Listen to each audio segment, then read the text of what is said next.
এটা নকশার 12তম। প্রথম দিন থেকেই আছি এই দলটার সঙ্গে, নিজেকে নকশার একটা অংশ বলে মনে করি।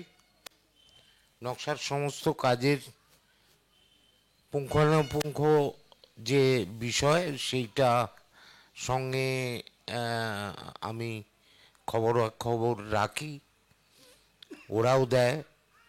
ফলে নকশা যেভাবে থিয়েটারে যাপন করছে বা থিয়েটারের মধ্যে আছে,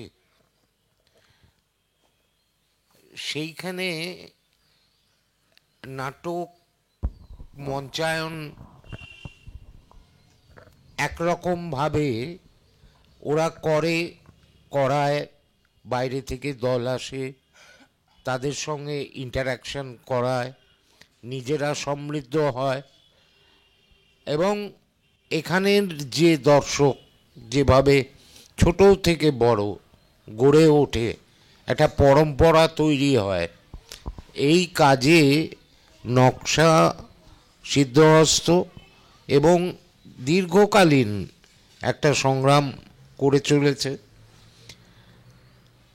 এবং তার একটা অংশ হচ্ছে যে এখানে বিশেষ ব্যক্তিদেরকে এনে তাদের থিয়েটার যাপন নিয়ে যে কথা তৈরি করে, অনেকটা নকশি কাঁথার মতো, তাতে এই কথাগুলো কিন্তু তাদের লাইব্রেরিতে থেকে যায়, যেটা পরবর্তী সময়ে কোনো মানুষ গবেষণার ক্ষেত্রে এটা উঠে আসতে পারে। তো থিয়েটারের না বলে যদি নাট্য যাপন বলি, যে ইতিহাস, সেই ইতিহাসের মধ্যে নকশা আছে এবং এই সেমিনার নামক যে বিষয়টি গুরুত্ব দিয়ে ওনারা প্রথম সূচনা করেন, তার মধ্যে নানা ধরনের মানে নাট্য প্রযোজনার ক্ষেত্রে, নাট্য প্রয়োগের ক্ষেত্রে কত রকমের ফর্ম আছে, নানা প্রক্রিয়া আছে, তার স্পেস, তার সময় সবকে ধরে নানা সাংস্কৃতিক উপাদান তারা যে সংগ্রহ করেন, সেইটাই এই মঞ্চে আলোচনা হয়। তো আলোচনার আজকের ক্ষেত্রে এই 4 দিনের যে জার্নি, তার শেষ দিন আজকে, শেষ দিন বলবো না, আগামীর জন্যে এটা শুরুয়াত, আরেকটা আসবে তার শুরুয়াত। শেষ বলে কোনো থিয়েটারে কোনো কথা নেই, এর শেষ নেই, এর পরম্পরা আছে। ফলে একটা জিনিস আমরা, থিয়েটার বললেই মানুষের কথা, মানুষের এক্সপ্রেশন, এইগুলোর মধ্যে দিয়েই আমরা বেশিটা যাই। কিন্তু যদি লক্ষ্য করেন তাহলে দেখবেন মানুষ তো দ্বিসত্তার অধিকারী। দুটো সত্তা একমাত্র প্রাণী জগতে মানুষেরই আছে। এই দ্বিসত্তার একটা লড়াই হয়, একটা গোপন থাকে, একটা প্রকাশ্যে আসে। আর খুব সুন্দর করে মানুষ সেইটে হাইড করতে পারে, এবং সেইটে তখন মনে হয় যে ওইটাই বাস্তব। কিন্তু ভেতরে যে আর একটা অবাস্তব লুকিয়ে আছে, যেটা আমাদের সামনে প্রকাশিত প্রায় হয় নাই বলা যায়, তাই তো? ফলে এই যে অপ্রকাশ এবং প্রকাশ, এই দুটোরই অদ্ভুত একটা দ্বান্দ্বিক খেলা সবসময় চলে। সেইটা আমরা লক্ষ্য করি যে আমাদের থিয়েটারের যে যাপন শুরু হয় ছোটবেলায় পুতুল খেলা দিয়ে, এবং ওই পুতুলের সঙ্গে আমরা কথা বলি নিভৃতে, মনের সঙ্গে বড় হয়ে নিভৃতে কথা বলি, একটাকে লুকোই, আর ছোটবেলায় লুকোই না। এই যে ছোটবেলায় লুকাই না, যার সঙ্গে আমরা কথা বলি, সেও যে এক্সপ্রেসিভ হতে পারে মানুষের ওই দ্বিতীয় সত্তার কারণে, এই তার কারিগর এরা। বকে দেব, কিন্তু বকে দেব, কথা শোনে না, হ্যাঁ বকে দেব, মঞ্চ থেকে নিঃশব্দে করতে হবে, আর আমাদের কথা শুনতে হবে, খুব কষ্ট করে কথা বলছি। তো এই দ্বিসত্তার কাজটা এরা আজকে সেইটা নিয়ে কথা বলবেন। সেই দ্বিসত্তার জায়গাটা বড় ইন্টারেস্টিং। তো অনেকে বলে কেবলমাত্র এটা ছোটদের বিষয়, আমি মানি না। ছোট বড় প্রত্যেক মানুষের মধ্যে একটা ছোট মানুষ আছে, সেই শিশুকালটা আছে, সেইটা দেখে আমরা খুব মজা পাই, সেইটা নিয়ে কথা বলবো। এটা কিন্তু আমি যে কথাগুলো খুব হালকা চালে হাসতে হাসতে বলছি, এটার মধ্যে একটা অসম্ভব রকমের দার্শনিক তত্ত্ব আছে।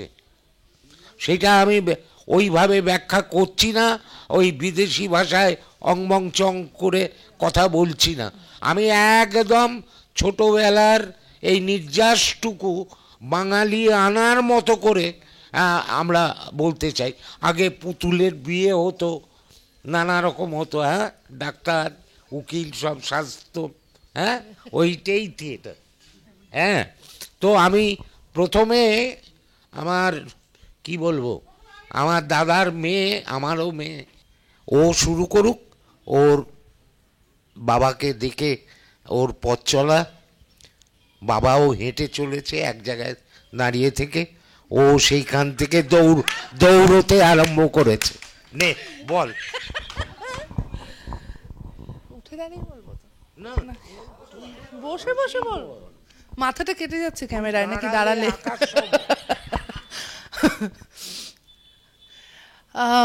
নমস্কার, আমার নাম মধুরিমা। প্রথমে আমি শুরু থেকে দেখছি ওদেরকে এখানে জোর করে এনে বসিয়ে রেখেছে। এত কথা কি আর ভালো লাগে? কিছু হচ্ছে না, স্টেজে 3 জন বসে আছে খালি, তাও হেঁটে চলে বলতো এক হতো, আর ওদেরকে বসিয়ে রেখেছে। তোরা কিছু করার নেই, ছোটদের একটু এইসব অত্যাচারের মধ্যে দিয়ে যেতে হয়। আমিও গেছি।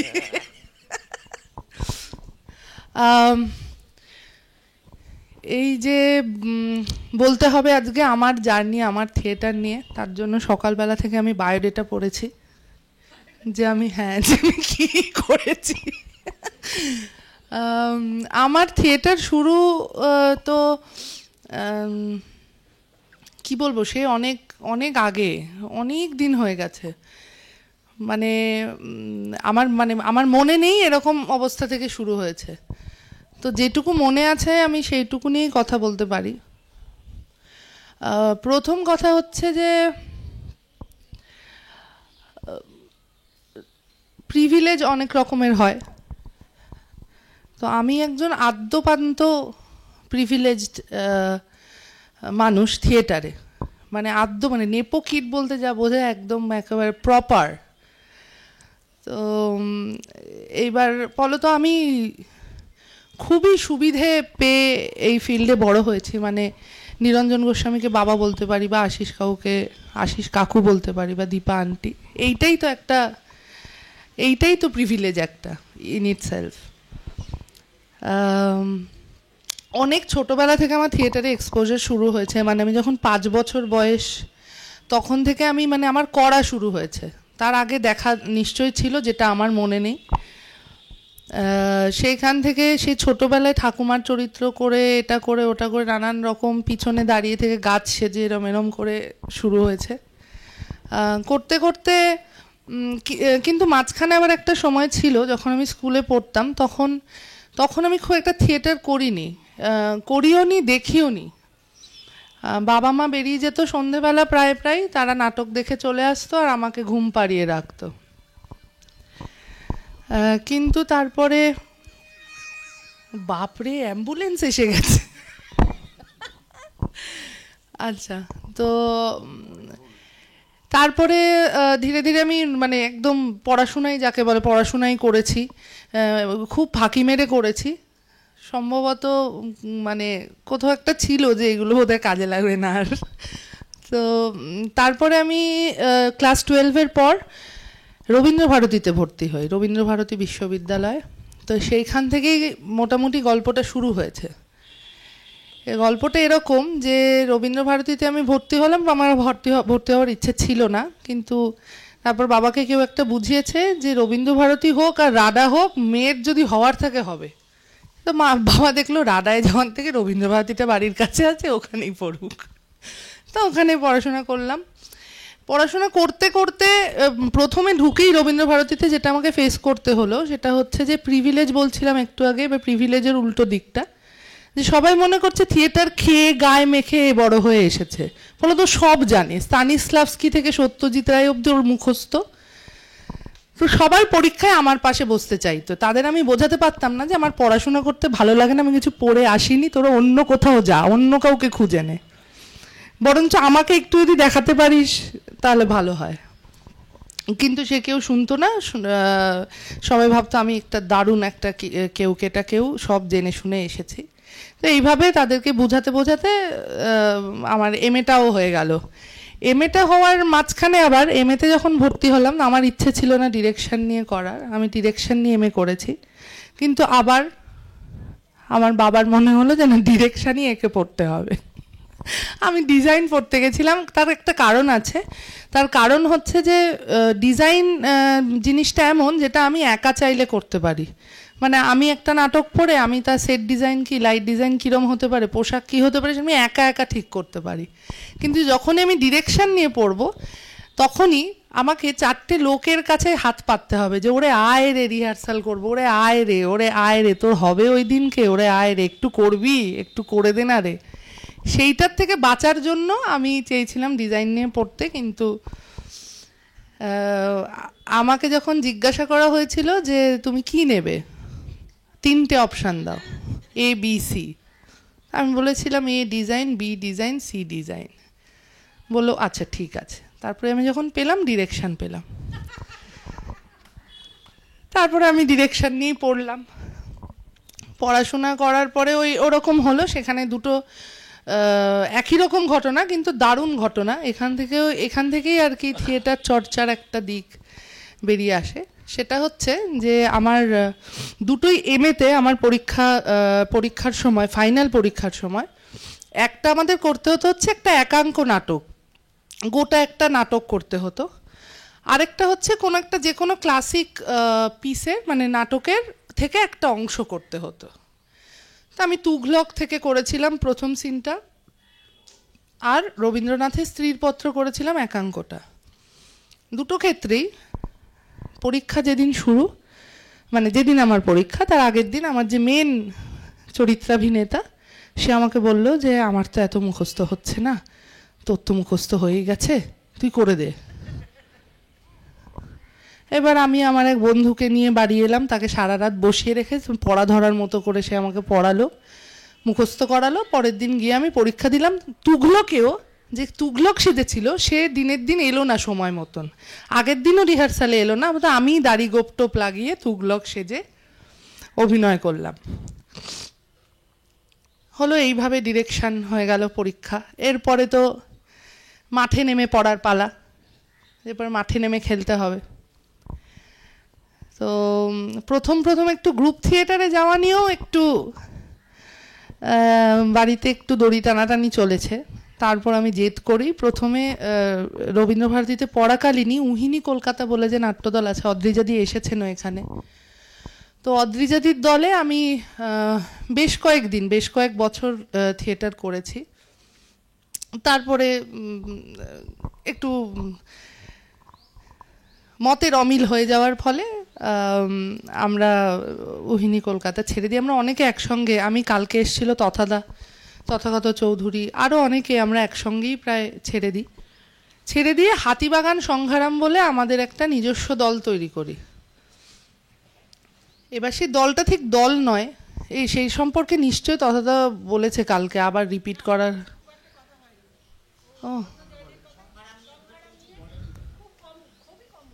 ও হাউ স্ট্রেঞ্জ। আচ্ছা,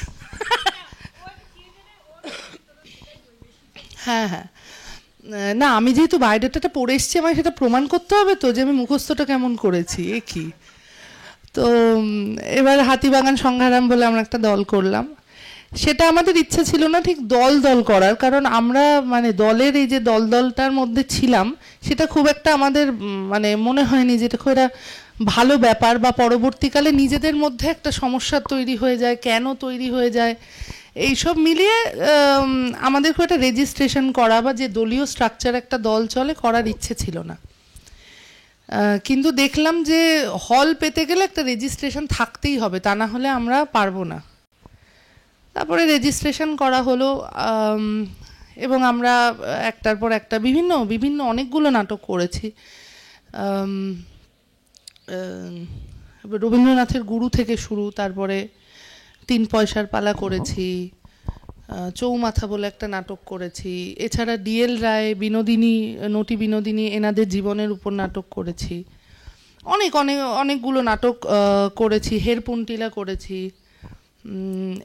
এবং আমার ডিরেকশন দেওয়া ওই এর পরে ওই স্ত্রীরপত্র করেছিলাম, তার আগেও আমি ডিরেকশন দিয়েছি অনেক ছোটোবেলায়। ওই যে ইন্ডিয়ান মাইম থিয়েটারের একটা বাচ্চাদের ওয়ার্কশপ, যেখান থেকে আমার শুরু, আমি বললাম বাচ্চাদের ওয়ার্কশপ 5 বছর 6 বছর বয়স থেকে, সেখানে আমি একটু বড় হওয়ার পর 1-2 নাটক ডিরেকশন দিয়েছি। কিন্তু সেটা আর কি একটু হেল্প নিয়ে, অন্য লোকের হেল্প নিয়ে, একদম নিজে করা হচ্ছে এখন থেকে শুরু হলো। ওখানে আমি স্লাউমিন রোজেকের হস্তগত বলে, স্ট্রিপটিজ থেকে অনুবাদ, হস্তগত বলে একটা নাটকের নির্দেশনা দিয়েছিলাম। আর বাকি সবকটা নাটকে অভিনয় করেছি বা বাজনা বাজিয়েছি, মানে কিছু না কিছু একটা করেছি। তো মূলত আমার যে প্রফেশনাল থিয়েটারের জার্নি, সেটা মোটামুটি হাতিবাগান সংঘারামের মধ্যেই ঘোরাফেরা করেছে যদি থিয়েটার বলি। আর যদিও দুটো খুব একটা আলাদা নয় বা করা উচিত নয়, তাও আমার আরেকটা যে আমার দল আছে, যেখান থেকে আমার শুরুটা, যেটা আমি পেয়েছি আর কি বাই ডিফল্ট, সেটা হচ্ছে ইন্ডিয়ান মাইম থিয়েটার। ওইখানে আমার যে শেখাটা, থিয়েটার শেখা জানা, সেটা শুরু হয়েছে মূকাভিনয় থেকে। আমি বাড়িতে সবসময় দেখতাম যে অনেকগুলো কাকু পিসি তারা সব এসে কি করে একটা, এবং আমাকে খালি পড়তে পাঠিয়ে দেওয়া হয়। ওই ঘরের দরজা বন্ধ করে তুমি চলো চলো চলো করে আমাকে একটা ভিতরের ঘরে ঢুকে আবার আমার দরজাটা বন্ধ করে দেওয়া হয়। তো সেরকম ওইগুলো দেখে দেখে আবার আমি করেওছি, বোধহয় ছোটোবেলায় 1-2 কাজে করেছি, বা শো হলে বাইরে কোথাও মা গেলে আমি গেছি সাথে। তো ওই দেখাটার থেকে আমার কোথাও ভিতরে একটা শেখা শুরু হয়ে গেছিল, যেই শেখাটা এখন আমি আজকে দাঁড়িয়ে বুঝতে পারি যে সেই শেখাটা ভাঙিয়েই আসলে এখন আমি কাজ করে চলেছি। এবার আমি যখন বড় হয়ে গেলাম, একই সঙ্গে হাতিবাগান সংঘারামে কাজ করতে শুরু করেছি। তার সঙ্গে সঙ্গে ধীরে ধীরে, আসল কথাটা হচ্ছে যে দলটা আমার ছিল, প্রায় বলা যায় জন্মসূত্রেই ছিল, সেই দলটাতে আমি জয়েন করেছি পরে। মানে আমার 12-13 বছর বয়স পর্যন্ত খুবই মূকাভিনয় ইন্টারেস্ট ছিল, কিন্তু বাবা সবসময় বলতো যে 18 বছর না হলে মূকাভিনয় করা যাবে না। এবার 18 বছর হতে হতে আমার আর মূকাভিনয়ে কোনো ইন্টারেস্ট নেই, তখন আমার সবটাই থিয়েটারের দিকে মন চলে গেছে। এবার তারপরে যাই হোক টুকুর টাকুর করে আস্তে আস্তে করে গিয়ে ইন্ডিয়ান মাইম থিয়েটারে আমি ঢুকে পড়লাম। তারপরে এখন যে অবস্থাটা রয়েছে সেটা হচ্ছে দুটোই সাইমালটেনিয়াসলি চলছে, মানে মূকাভিনয়টাও চলছে আবার থিয়েটারটাও চলছে। কিন্তু এইটা তো বায়োডেটাটা হয়ে গেল মোটামুটি, যেটা মুখস্থ করে এসেছিলাম। এইবারে যেটা আমি বলতে চাই সেটা হচ্ছে যে দীপা আন্টিও বললেন, প্রদীপ কাকুও বললেন, অনেক মানে খুবই আশাব্যঞ্জক বা একটা খুব ভালো দিক নিয়ে, বা সচরাচর একটা সেমিনারে বলতে ডাকলে বিষয়টা যদি খুব নেগেটিভ না হয় ইউজুয়ালি মানুষেরা ভালো ভালো কথাই বলেন। কিন্তু আমি আমার সময়টাকে যেভাবে পড়তে পারছি, রিড করছি, তাতে করে মানে আমার মনে হয় না যে মানে এই মুহূর্তে দাঁড়িয়ে থিয়েটার খুব ভালো অবস্থায় রয়েছে। এবার থিয়েটার খুব ভালো অবস্থায় না থাকলে আমরাও তো কি করে ভালো অবস্থায় থাকব? আমাদের জার্নিটাও কঠিন হয়ে যাবে যদি থিয়েটার ভালো না থাকে। তো যেহেতু জার্নির কথা বলছি, আমি আমার ছোটোর থেকে যেভাবে মানে থিয়েটারের পরিবেশকে দেখে বড় হয়েছি, সেইটাই যদি আমি মনে করি পিছন থেকে আজ পর্যন্ত, তাহলে পরেই আমি একটা জিনিস দেখতে পাই যে থিয়েটারের যে মানে কি বলবো, আমাদের 12 বছর বা তার বেশি যে সারা পৃথিবী জুড়ে এবং বিশেষ করে আমরা আমাদের দেশে একটা রাইট উইং সরকারের আছি, বা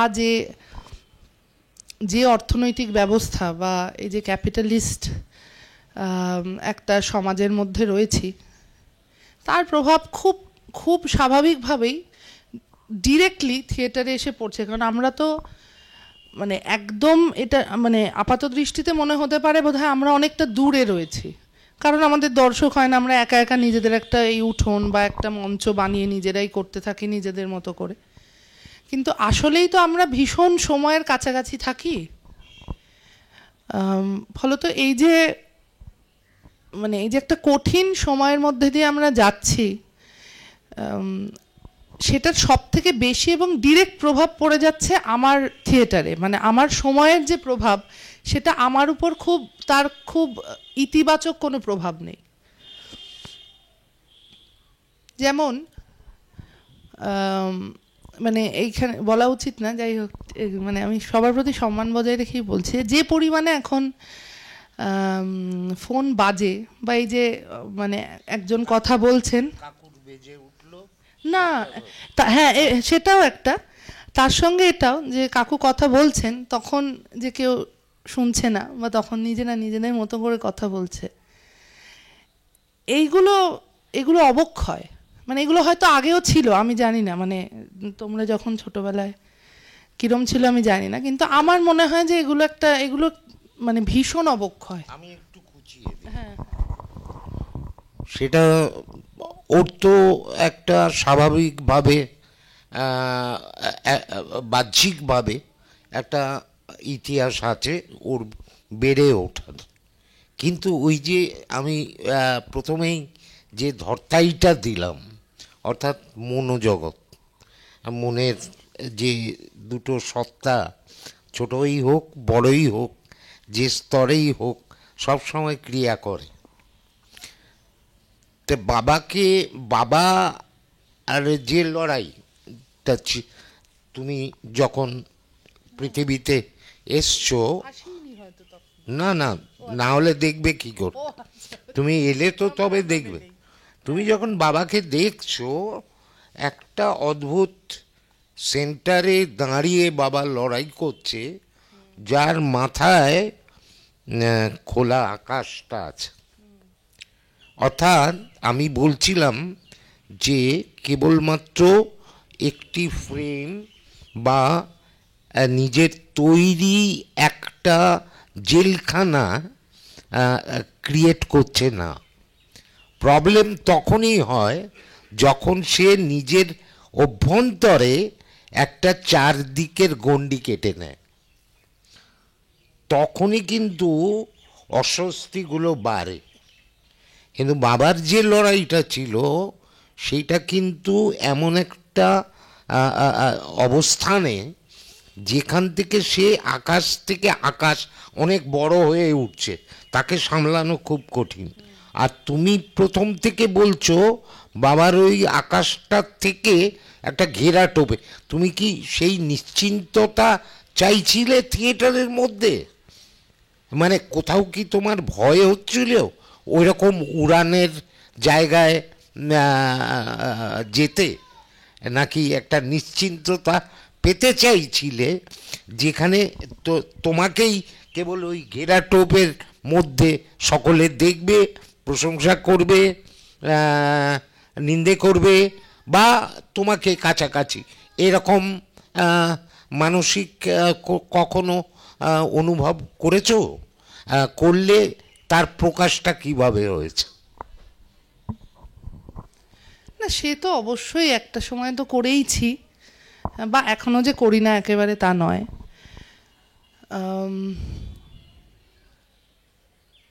মানে কি হয়, যখন বাবা মা দুজনেরই, আমার মাও যেহেতু থিয়েটার করতেন, বাবা মা দুজনেই যখন থিয়েটার সম্পর্কে অনেকটা জানেন, অনেকটা বোঝেন, তখন তারা তাদের মতন করে একটা চেষ্টা করেন যে ও এই যে এই পদক্ষেপটা নিচ্ছে, এটা আমি অলরেডি জানি যে এটা ঠিক না, বা এটা যদি ঠিকও বা হয় অমুক জায়গায় পদক্ষেপটা নিলে পরে অমুক রাস্তায়, তাহলে পরে বেটার।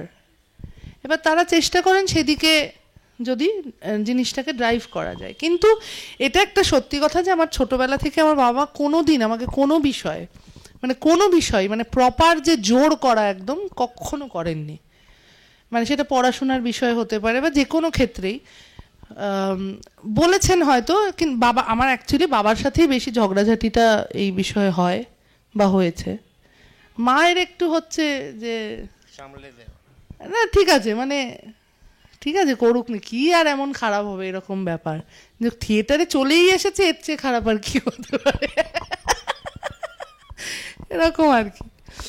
তো সেরকম আর বাবার সঙ্গেই আমার বেশি ঝগড়াঝাটিটা হয়েছে, যে না আমি এটা যেটা বললাম, আমি যে আমি যখন উহিনী কলকাতায় গেলাম থিয়েটার করব বলে, তখন একটা বাড়িতে হয়েছে যে গ্রুপ থিয়েটার করে কি হয়, গ্রুপ থিয়েটার করার এক্ষুনি দরকার নেই এরকম।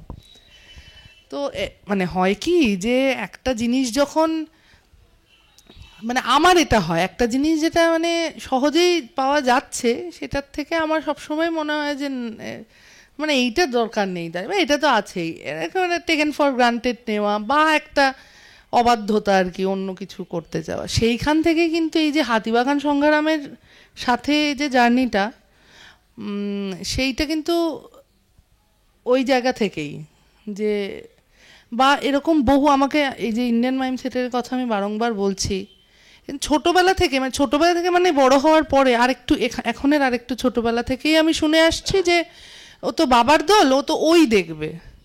এইটাতে আমার খুব অসুবিধা, যে কেন আমার বাবার দল আমিই দেখব?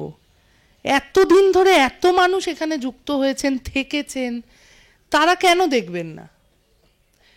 হ্যাঁ, কিন্তু এবার বাই ডিফল্ট একটা ঘেরাটোপের মধ্যে তো আমাকে পড়ে যেতেই হয়েছে, এখন তো পড়ে যেতেই হয়েছে, মানে এটা তো আর এটার, তাহলে আমাকে বাইরে চলে যেতে হতো। কারণ আমি তো প্রতিদিনই চোখের সামনে দেখছি যে তার মধ্যেও যতটা সম্ভব আমি চেষ্টা করি যে যতটা অবাধ্য থাকা সম্ভব হয়। কিন্তু এবার আমি যখন প্রতিদিনই দেখছি যে মানে দলটা কিভাবে চলছে, বা একা হাতে একজনকে চালাতে হচ্ছে, বা তার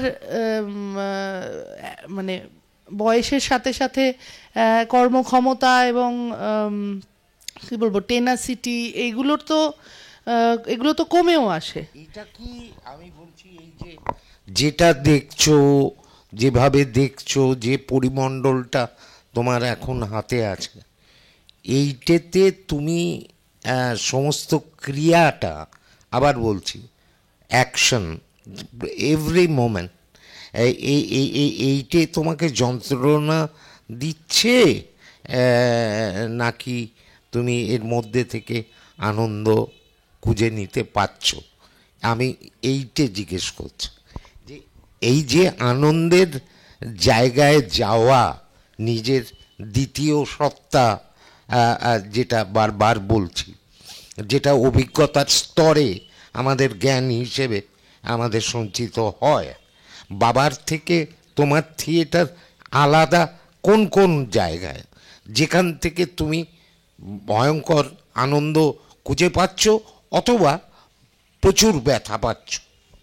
না, বাবার থিয়েটারের সঙ্গে আমার থিয়েটারের কোথাও কোনো মিলই নেই, একেবারেই কোনো মিলই নেই, মানে পুরোটাই আলাদা।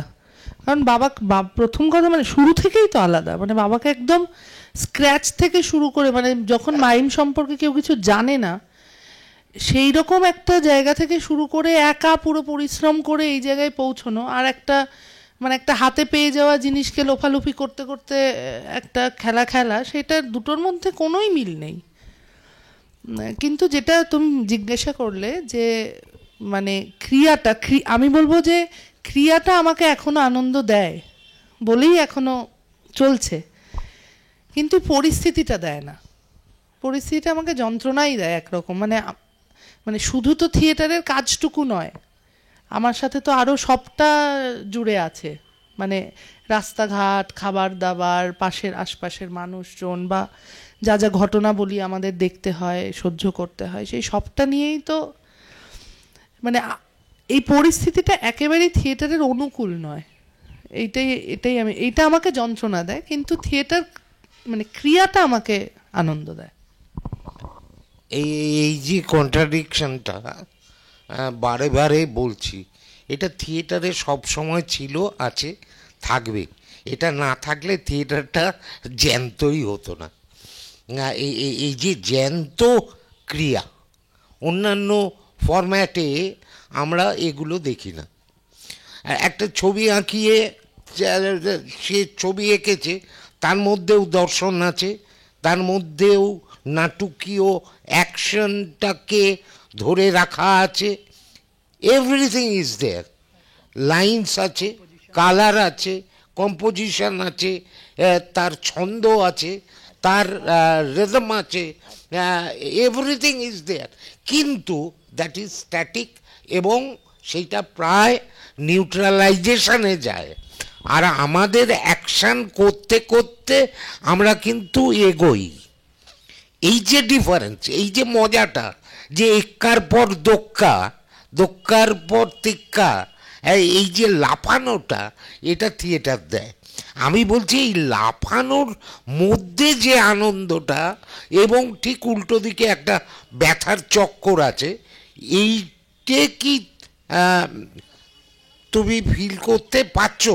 এক কথায় উত্তর দেবে, তারপরে ওর কাছে চলে যাব। হ্যাঁ, হ্যাঁ, দেয়ার তো কথা। তাই বাবাও যে থিয়েটারটা করেন সেইটার সমগ্রতা দিয়েই করেন। আমি আরেকটা সব শেষে বলবো যে এই যে আমরা বসে কথা বলছি, এটাও এক ধরনের থিয়েটার, অ্যাবসলিউটলি থিয়েটার। কারণ আমরা কিছু ঠিক করে আসিনি, তুমি ঠিক করে এলেও তোমার গুলিয়ে গেছে, তা ফলে তুমি কিন্তু আমার কথার উত্তর দিচ্ছ, ফলে তোমার সঙ্গে আমার একটা অ্যাকশন অ্যান্ড রিয়াকশন ঘটছেই ওই দ্বিসত্তার কারণে। এখানে যে থিয়েটারটা হয়ে আছে, যে ডিজাইনটা হয়ে আছে, সেইটা আমি পরে খুব ইন্টারেস্টিংলি আসবো, কারণ আমার চারপাশে মনে হচ্ছে নকশা দাঁড়িয়ে আছে। এই টোটাল এক্সপ্রেশনটা নকশার, এই যে এখান থেকে মনে হচ্ছে ওটা আসিস, পরে বলছি ওটা। আমার মনে হচ্ছে কেউ ভেঙাচ্ছে, অনেক হয়েছে, এবার থাম। ওই যে দেখো, আমার বারে বারে মনে হচ্ছে এ বলছে হরিবোল হরিবোল, অনেক হয়েছে, থাম বাবা, গণ্ডিতাই। ওই যে ওই আছে আর কি। দেখো, এর মধ্যেও থিয়েটার আছে। দ্বিতীয় সত্তার যে ইন্টারাকশনের মধ্যে একটা নিউট্রাল জিনিসকে অ্যাকশানে পৌঁছে দেওয়া, হ্যাঁ, এবং সুপরিকল্পিতভাবে সেটাও যে আরেকটা অ্যাকশানের জন্ম দেয় এবং তার রিয়াকশন ডেভেলপ করে এবং তাদের মধ্যে দিয়ে যে আনন্দের প্রকাশ ঘটানোর চেষ্টা করে এবং তার যে জার্নি, আমি অতীশের কাছে আসছি, তার জার্নিটা একটু যদি বলে কেন সে করেছে, কিভাবে করেছে। আমি সবাইকে প্রথমেই আমি ছোটদের ভালোবাসা জানাই আর বড়দের প্রণাম। নিরঞ্জন বাবু আছেন, আমি ওনার অনেক মানে মায়ের খুবই ভক্ত এবং অসাধারণ কাজ, যে কাজ ইতিহাস মনে রাখবে। এবং আশিস দাকে অনেক ধন্যবাদ, এইরকম একটা জায়গায়, এই ভয়ঙ্কর একটা টেনশনে থাকার জায়গায় আমাকে কিছু বলার জন্যে। প্রথমে বলি, আমার শুরু আমার কেন আমি ছবি আঁকা এলাম, কেন আমি পাপেট্রি করছি, আমার কোনো নেই, মানে আমার অতীতের কোনো, মানে আমাদের ফ্যামিলির কেউ ছিল না। আমি একদম গ্রামের ছেলে একটা। আমার হলদিয়া মেদিনীপুরের সুতাহাটা বলে একটি গ্রাম, যেখানে আমার জন্ম। একদম ফাঁকা মাঠ, মা উঠোন নিকোতেন, আলপনা দিতেন, আমি সেখানেই আমার জন্ম। আমার সেখানেই পুতুল নাচ আমি দেখেছি। মডার্ন পাপেট্রি কাকে বলে সে তো আমি জানতামও না, দেখেছি এবং বেঁচেছি আর কি। সেইভাবে আমি যখন মাধ্যমিক পাস করি, আমি যে ক্লাস 8 থেকে আমি ছবি আঁকা শিখতে শুরু করলাম। আমার স্যার ছিলেন গভর্নমেন্ট আর্ট কলেজের টিচার, ওনার কাছে শিখতে যেতাম। ছবি আঁকতে আঁকতে যেহেতু ফ্যামিলির কেউ এই বিষয়টার সাথে ছিল না, সুতরাং আমার এই বিষয়টাকে কেউ মেনে নেয়নি। ছবি আঁকা আবার কি, সেই জায়গা থেকে আমার লড়াই, দ্বিতীয় সত্তার সাথে লড়াই আমার। মানে আমি স্কুলে পড়তে যেতাম, আমার দ্বিতীয় সত্তা ছবি আঁকতো, সে লড়াই আজও আছে। সেই জায়গা থেকে আমি প্রথম গভর্নমেন্ট আর্ট কলেজে পরীক্ষা দিলাম, রবীন্দ্রভারতী পরীক্ষা দিলাম পেন্টিং নিয়ে পড়বো বলে, আর শান্তিনিকেতন কলাভবনে পরীক্ষা দেওয়ার পর আমি ফাইনাল লিস্টে চান্স পেয়েছিলাম প্র্যাকটিক্যালে, কিন্তু আমি এতে রিটিনে আমাকে নিল না ওদের এতে। তারপর আমি এক সিনিয়র থাকে শান্তিনিকেতনে, ওখানে ওনার কাছে বিদ্যুৎ দা বলে, উনি এখন আছেন, গেছি, আমাকে বলেছে তুই গভর্নমেন্ট আর্ট কলেজে ফর্ম তুলেছিস? আমি বললাম না। বলছি এ কি, ফর্ম দেওয়া তো শেষ হয়ে গেছে। মানে মাথায় বাজ পড়লো। তখন মাধ্যমিক পাস করে আর্ট কলেজে ভর্তি হওয়া যেত, এই মানে এইচএসটা আমাদের first year second year preparatory course Calcutta ইউনিভার্সিটির আন্ডারে, ওটা হাই সেকেন্ডারি ইকুইভ্যালেন্ট। এবার আমার তো ভীষণ মন খারাপ, তখন 20 বছর ছিল, তারপরে কেউ পরীক্ষা দিতে পারবে না।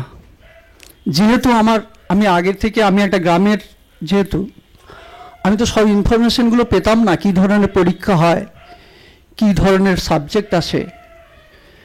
সেই জায়গা থেকে লড়াইটা আমার সেখান থেকেই। বিদ্যুৎ দা আমাকে বললো যে এবার ফর্ম দেওয়া শেষ হয়ে গেছে, তুই মনে হয় পরীক্ষা দিতে পারবি না, তার মানে আমার আর্ট কলেজ পড়া হবে না। আমি ট্রেন ধরে হাওড়ায় নেমে হাওড়ায় বসে আছি। আমার এক বন্ধু বলল যে চল একবার, হাওড়াতে যখন এসেছি, গভর্নমেন্ট আর্ট কলেজ আপনারা চেনেন হয়তো, আমাদের ইন্ডিয়ান মিউজিয়ামের পাশে, চল একবার আর্ট কলেজ ঘুরে যাই। সত্যি বলতে কি,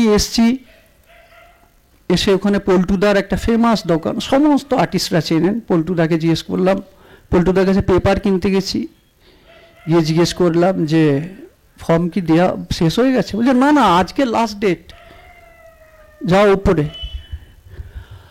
আমি উপরে গেলাম, গিয়ে একটা ফর্ম ফিল আপ করলাম, করে উনি তো ফর্মটা নিয়ে আমরা বাড়ি ফিরেছি হলদিয়াতে। পরের দিনই আমি ফিল আপ করে আবার আর্ট কলেজে এসে জমা দিয়ে গেছি। এবার রীতিমতো পরীক্ষা হয়েছে এবং সেই ফাঁকে আমি প্রচুর প্র্যাকটিস করেছি।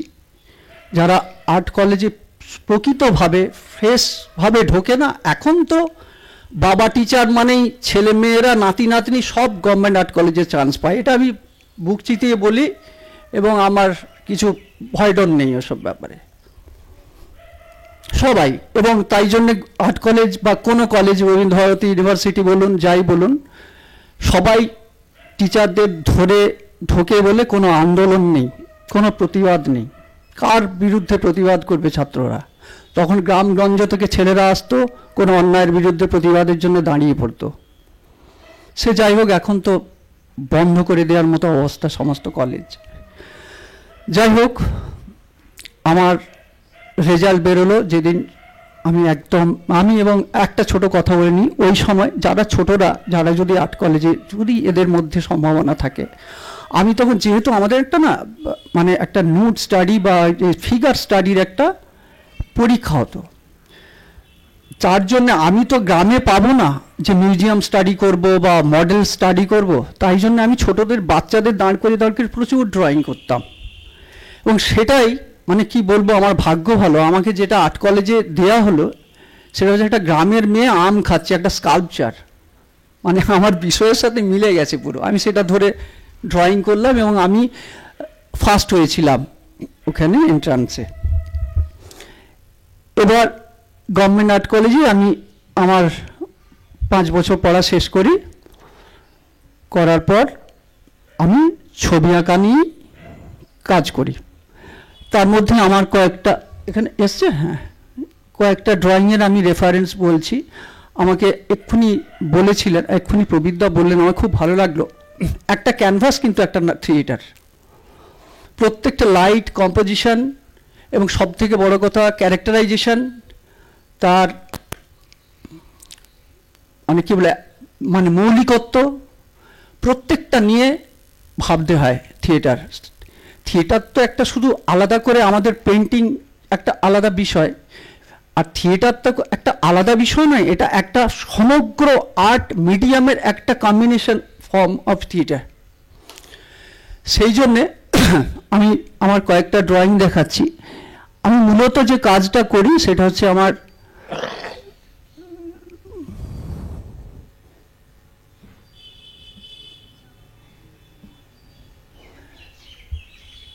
সমস্ত কাজগুলি হচ্ছে নেচার রিলেটেড। মানে আমার ছবির যত আজ অব্দি কাজ করেছি সেটা হচ্ছে দ্য স্টোরি অফ নেচার। আমার ছবির ভাবনাটাই এইরকম। আমি মানে থিয়েটার পাপেট্রিতে আসছি কারণ আমার শুরুটা যেখানে সেটাই বলতে যাচ্ছি। আমরা যতই মানে বিজ্ঞানের উপর নির্ভরশীল হই বা আমরা যতই ডেভেলপমেন্টের কথা ভাবি, কোথায় যেন আমরা একটা কিন্তু প্রকৃত অর্থে আমরা একটা প্রকৃতির অংশ। আজকে এআই এসছে, আপনাকে সব বানিয়ে দেবে, আপনাকে কিন্তু হাসাবে প্রচুর, আপনাকে কাঁদাতে পারবে না এআই। সেই ক্ষমতা এআই বা কোনো সফটওয়্যারের নেই। সেই জায়গা থেকে আমার যে ছবির যে ভাবনা সেটাই হচ্ছে দ্য স্টোরি অফ নেচার।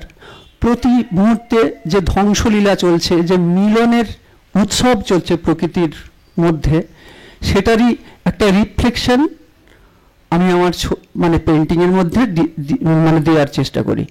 এইগুলো হচ্ছে আবার এটা একটা মানে একটা কুকুর, একটা মানে অবহেলিত পড়ে থাকা, কেউ না দেখা একটা, যাকে ঘেন্না করা একটা কুকুর পড়ে থাকে পথের পাশে। সেও কিন্তু একটা মা। আমি এটাই নিয়ে করেছিলাম দ্য মাদার। অদ্ভুত সুন্দর লেগেছিল ছবিটা। আমার জীবন মানে আমি আমার কোনো ছবি বানিয়ে নয়, এটা একটা কৃষ্ণচূড়া গাছের নিচে একটা কুকুর শুয়েছিল, তার গায়ে অনেকগুলো কৃষ্ণচূড়া ফুল পড়েছিল, যেটা আমাকে খুব নাড়া দিয়েছিল। আমি তারপরের দিন থেকে কাজটা করছিলাম। এটা হচ্ছে একটা গিরগিটি। আমাকে কেউ বলে এরকম গিরগিটি হয় নাকি? আসলে আর্টের বা থিয়েটারের, যাই বলুন, যে কোনো আর্ট ফর্মের একটা নিজস্ব স্টাইলাইজেশন, নিজস্ব ভাষা তৈরি হয়। নন্দলাল বাবু একটা খুব সুন্দর বলেছিলেন যে রিয়েলিস্টিক ছবি কিন্তু ছবি নয় যদি তার মধ্যে কোনো শিল্পের নিজের ভাষা সংযোজন না হয়। কারণ এখানে ধরুন একটা পট রাখা হলো, 10টা আর্টিস্ট 10 জন আঁকলো হুবাহু একরকম। আপনি ঢুকে কিন্তু প্রথমে চিনতেই পারবেন না কোন পটটা কার। সেই জায়গা থেকে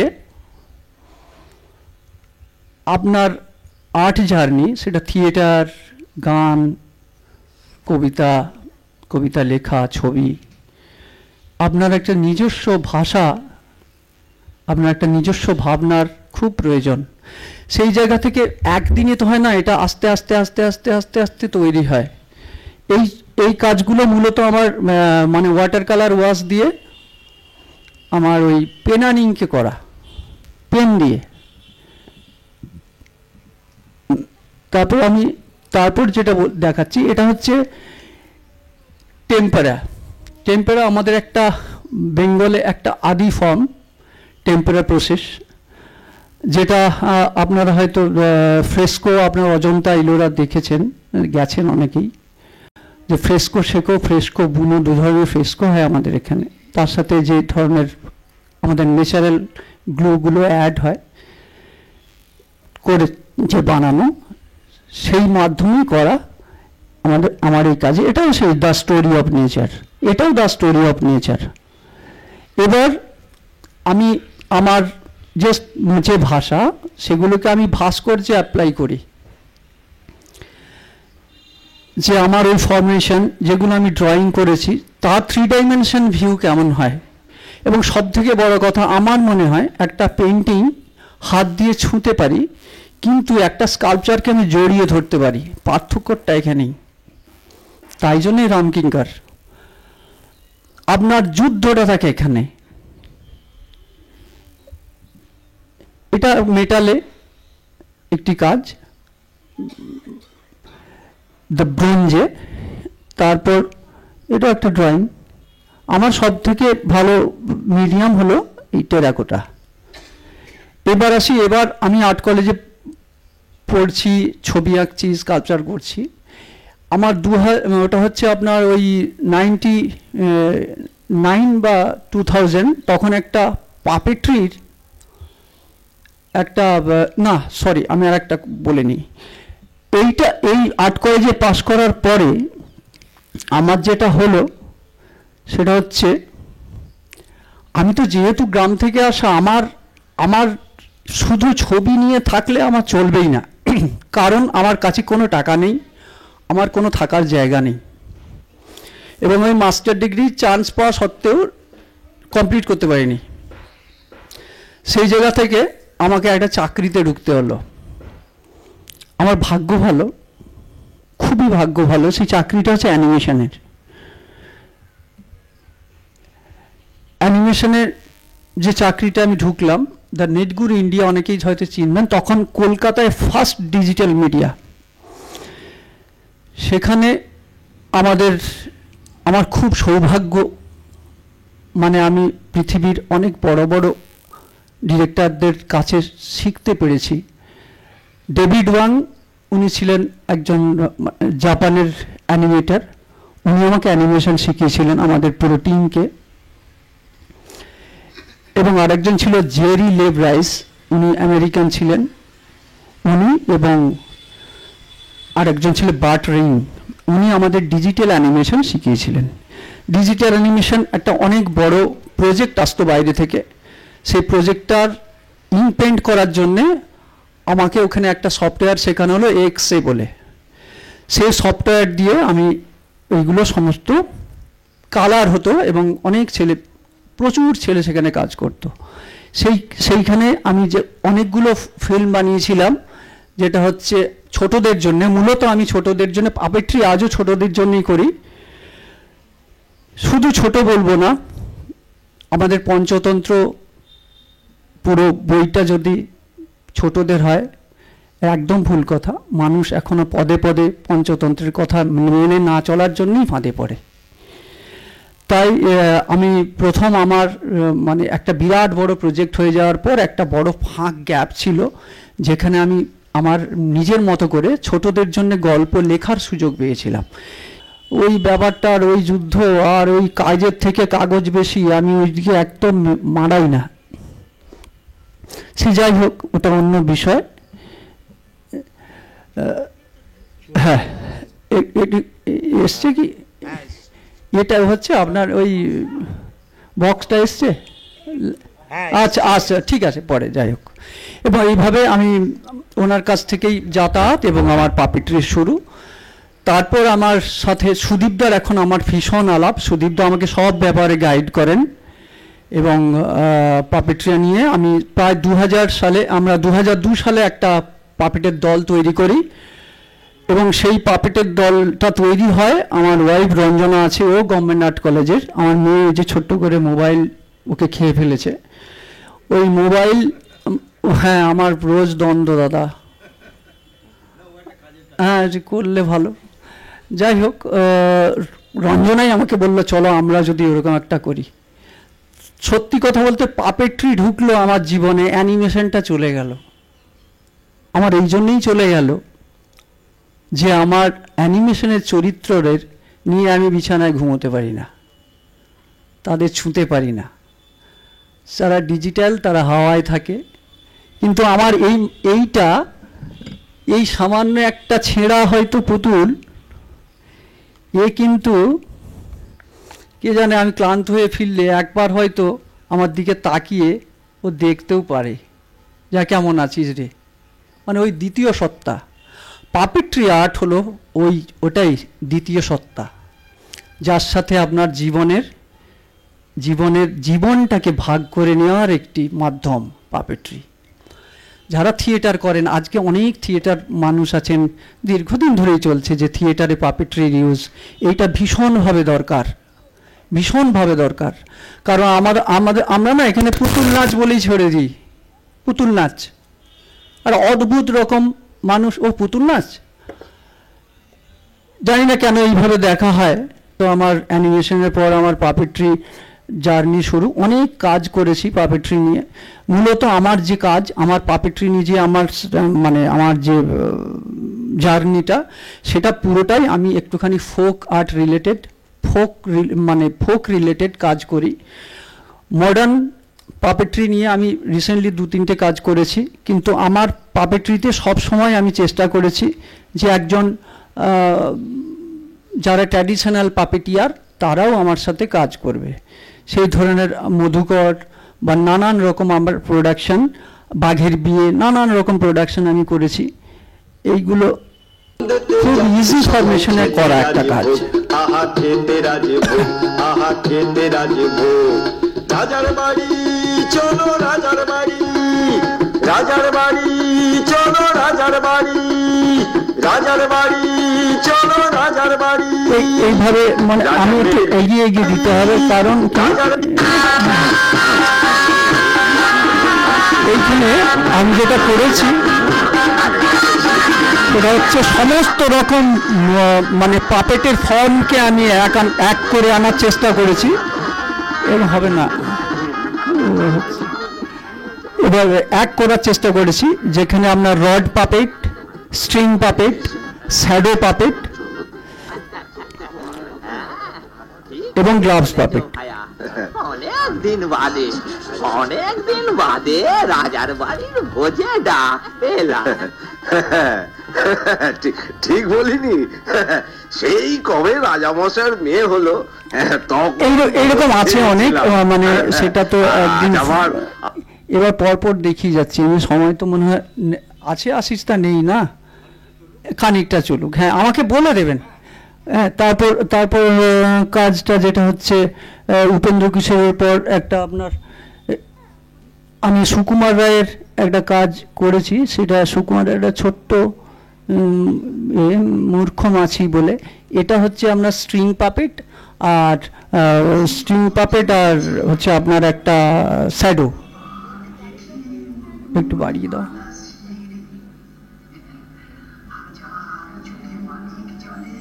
চলছে না।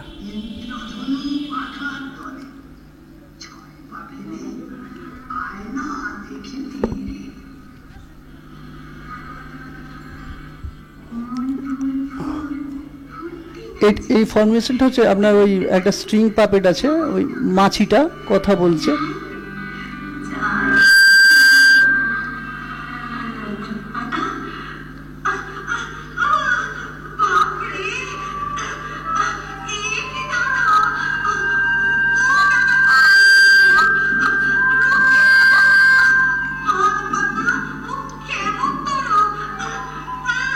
প্রদীপদা বলছিলেন যে সুকুমার রায় শুধু ছোটদের জন্য নয়,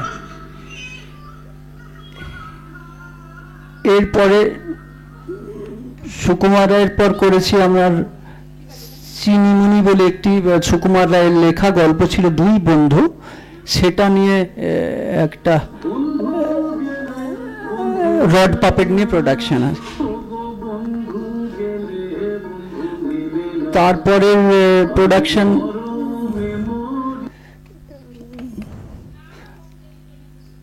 তারপরে এটা হচ্ছে দুষ্টু বাঘ,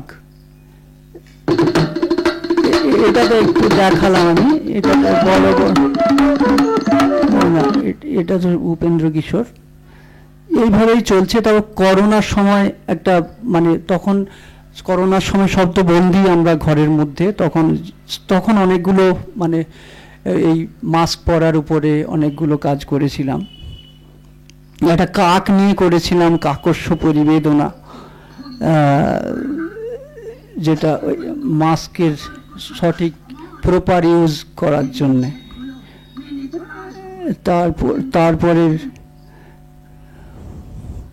তারপর অনেক প্রচুর কাজ করেছি, মানে বিশেষ করে ছোটদের। আমার মূলত জার্নিটা হলো আমি ছোটদের জন্য যে শিশু সাহিত্যের ছোট্ট ছোট্ট গল্পগুলো মানে পুতুল নাটক আকারে ছোটদের কাছে পরিবেশন করা, যেসব মানে কি বলবো, যেসব লেখক বা লেখিকাদের গল্প এদের একটু মনে করিয়ে দিই যে আমাদের মধ্যে আছেন উপেন্দ্র কিশোর রায়চৌধুরী, আমাদেরই মধ্যে থাকা সুকুমার রায়, লীলা মজুমদার, এইসবদের মনে করিয়ে দেয়া, ওদের একটু দেখা যে কি সুন্দর লেখা।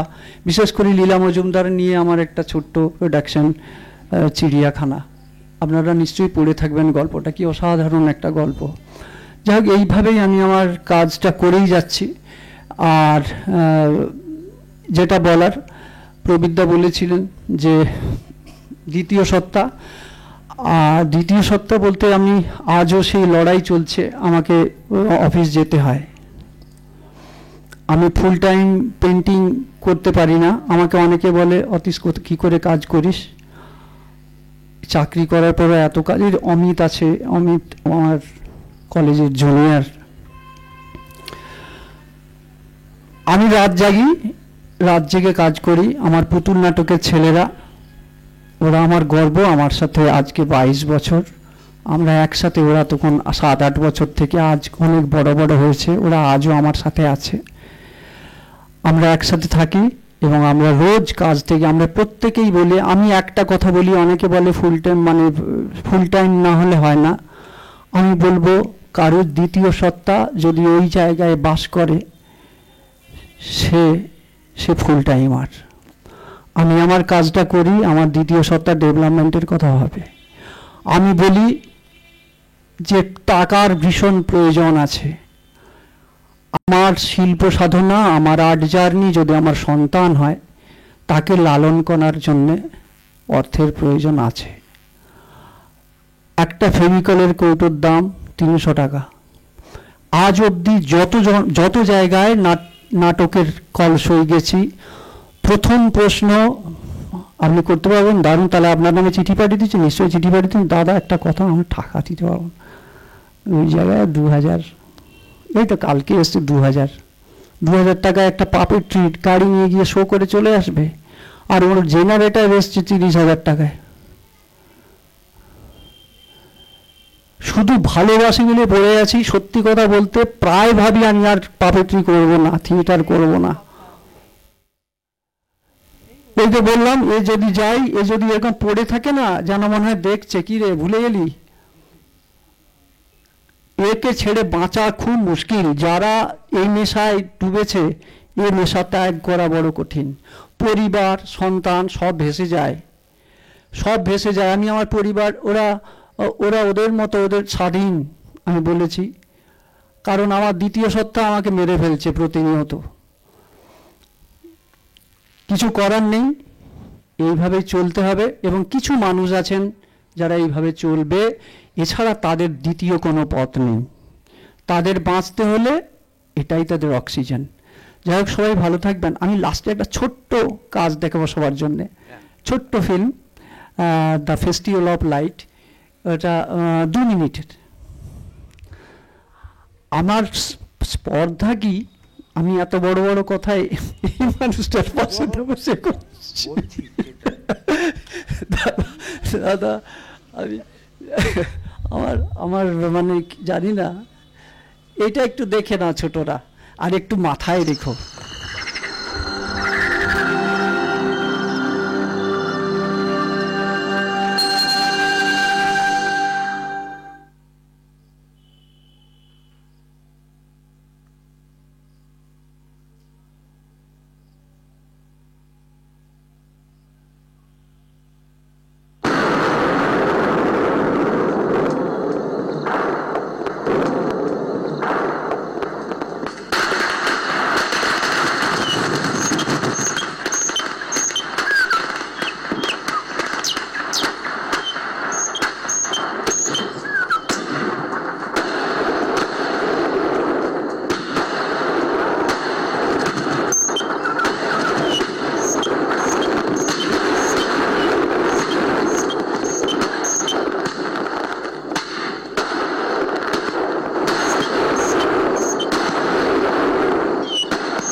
অনেক ধন্যবাদ দুজনকেই। একটু কনক্লুড করার বিষয়টা আছে। দীপা দায়িত্ব দিয়েছে যখন, তখন এটা পরিপূর্ণভাবেই করি।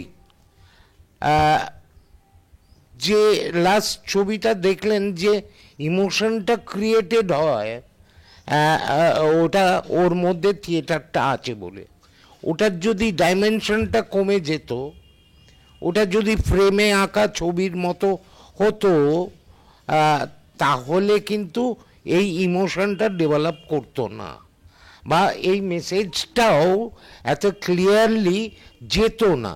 তার কারণ ও যেখান থেকে জার্নিটা শুরু করেছিল, যে কথাটা ওকে দিয়ে শুরু করেছিলাম ওখানে গিয়ে শেষ হচ্ছে, সেটা হচ্ছে লক্ষ্য করে দেখো যে আমরা শুরু করেছিলাম ওই 180 ডিগ্রি দিয়ে, এবং আলটিমেটলি চলে গেলাম কিন্তু 360-তে।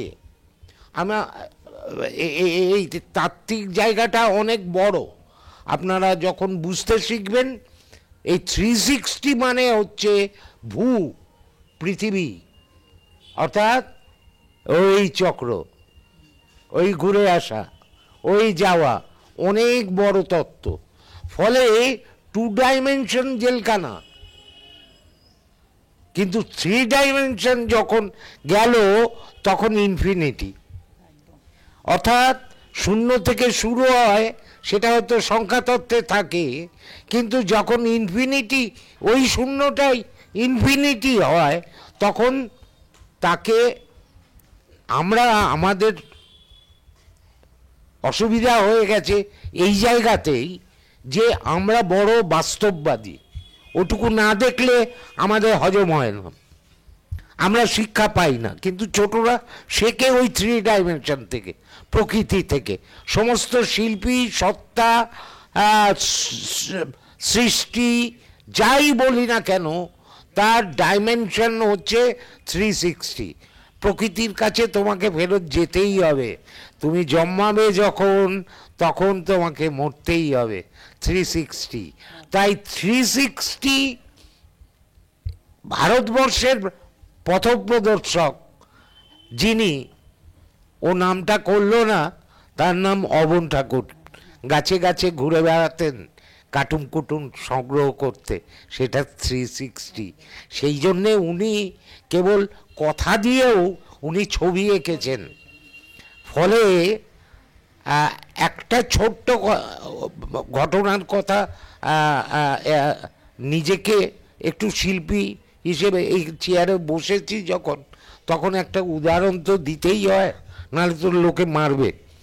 হ্যাঁ হ্যাঁ, যখন বহরমপুর রেপার্টরি থিয়েটার শুরুই করেছিলাম, তখন আমরা ঠিকই করেছিলাম ঘরে বাইরে, অর্থাৎ ঘরেও থাকবো বাইরেও থাকবো, দুটো মিলেই জীবন। আমরা যখন তোতা কাহিনী, আমাদের যখন বিষয় আমরা ঠিক করে নিয়েছিলাম যে শিক্ষাটা মানুষের সমাজ জীবনে আমরা যতভাবে প্রচার করব, সেইটা করতে গিয়ে তোতা কাহিনী করেছিলাম। আর তোতা কাহিনীতে যেভাবে থিয়েটারের লোকেরা তোতা সাজায় অমুক ইত্যাদি করিনি। তোতা আমার কাছে একটি বাচ্চা ছেলে, আর দাদু গপ্প বলে। সেখান থেকে করতে করতে দেখা যায় রাজার হাইট 10 ফিট, মন্ত্রীর 9 ফিট, ভাগনা বড় খচ্চর শয়তান সে ওই 6 ফিট ওদের কাছে। তো সেইটা করব কি করে? অনেক স্টলওয়ার্ডের কাছে গিয়েছিলাম, হ্যাঁ এইটা প্রজেক্ট কর, এইটা 20 ভাগ তোর, 60 ভাগ আমার, বাকিটা এই। আমি ধরতেরি কি, আমি এক মূর্তি করা কারিগরের কাছ থেকে একটা ছাঁচ তৈরি করিয়েছিলাম, রাজার ছাঁচটা, সেইটা দিয়ে পেপার পাল্প দিয়ে মুন্ডু তৈরি করে, তার মধ্যে হলো তৈরি করে, মাথায় হেড গিয়ার করে, ম্যান উইথ পাপেট, এটা আমার ফরাসি বন্ধু দেখে দেখে শেখা, বাড়ির ছাদে তৈরি করে ওই প্রোডাকশন করেছিলাম। এবং আমার জীবনে প্রথম স্টেটের পুরস্কার জোটে ওই তোতা কাহিনী বেস্ট অ্যাওয়ার্ড পেয়েছিলাম। That is puppet. এবং পাপেটকে যদি থিয়েটারে ব্যবহার করা যায়, তাহলে কেবল এই এই ফ্রেমের মধ্যে না আটকে বাইরেও বেরিয়ে প্রভূত আনন্দ দেয়া যায়। এই আনন্দের স্বরূপটা যদি রাস্তাতেও হয়, বনে জঙ্গলেও হয়, মানে অ্যাট এনি স্পেস, তাহলে মনে হয় থিয়েটারটা অনেক বেশি সচল হয়, সুন্দর হয়, লোকের কাছে যাওয়া যায়, আক্ষেপ কেবল করতে হয় না, ইস হলে 150 জন লোক গো দেখতে এলো না, আজকে ওই পুজো, আজকে ওই ক্রিকেট খেলা, এই আক্ষেপ করতে হবে না। আনন্দটা তোমার, ফলে তুমি কিভাবে আনন্দটা উপভোগ করবে, কোন প্রথাটাকে ধরবে, কোন ইয়েটাকে কাজে লাগাবে, এটা ডিপেন্ডস আপন ওই দ্বিতীয় সত্তা। ধন্যবাদ সকলকে, আন্তরিক ধন্যবাদ। সবাই বেড়ে ওঠো, বেড়ে ওঠো, চটজলদি বেড়ে ওঠো।